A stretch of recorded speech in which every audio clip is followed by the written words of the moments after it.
Okay, now how did you go from, just kind of doing it as a hobby, just having fun, kicking and hanging out, to going to like, okay, we gonna do this for real. This is like we trying to make a career out of this. How did that come about? Um, let's see, I used to be writing rhymes in high school and whatnot. So while in the middle of class, everybody's learning. I used to be in my notepad writing, and then wound up linking up with a few friends. So I had a friend of mine by the name of we call him Sono, Sono, which stands for Son of No One. And then Sono went to school with this individual in Norman Thomas High School. His name was Vincent, which later on became Wordsworth. So that's kind of where we started. Like, yo, we're gonna put this group together and try to make something happen. So we was coming out of like high school, maybe our senior year, trying to really take it serious. And we had like a whack group name. The group name was called Uprising. It was just, I don't know how we got it. It's just something that happened. And then once one of my partners went to he went away to college in Atlanta, my man Sono, then it was just me and Words. So we were kind of solo artists at the time, and we just decided to just kind of like move forward and go ahead and try to just make some form of an impact. So we would just run up on people with demos and just rhyme in ciphers and do whatever we had to do. So that's kind of around that time, I'll say maybe my senior year of high school, when we started to try to take it serious. Wow, wow, that's what's up. Big shout outs to Wordsworth, man. He was on the show. Definitely remember we would when I was in high school, we would come home and try to catch them episodes of Lyricist Lounge, man. That's definitely a classic, a staple in Yeah, the hip hop. thank you, thank Yeah, you. yeah.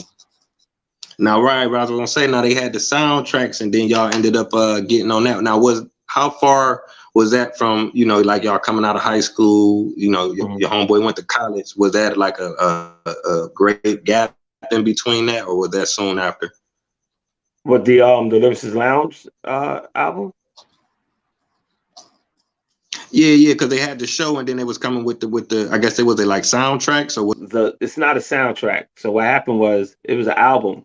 So Lyricist Lounge was more of a an underground rap movement where these two guys, Anthony and Danny, will put it started out in a little small rec room where lyricists would come and kind of meet each other and rhyme and say rhymes amongst each other, and that thing just grew as the word spread about.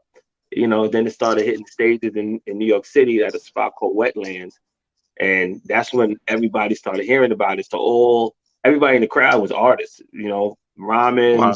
singers, whatever, poets. It would be dudes in the crowd, and then one day I was able to meet these guys at a show, and a manager of mine at the time that used to manage me in Words, his name was John Vasquez, gave our demo to them. They liked it. They called us in to perform at the lounge and do a show. Q-Tip was actually the host of that show, and that's how me and Words got introduced to the lounge. And then just from building a good rapport with them, they wanted to put together a project.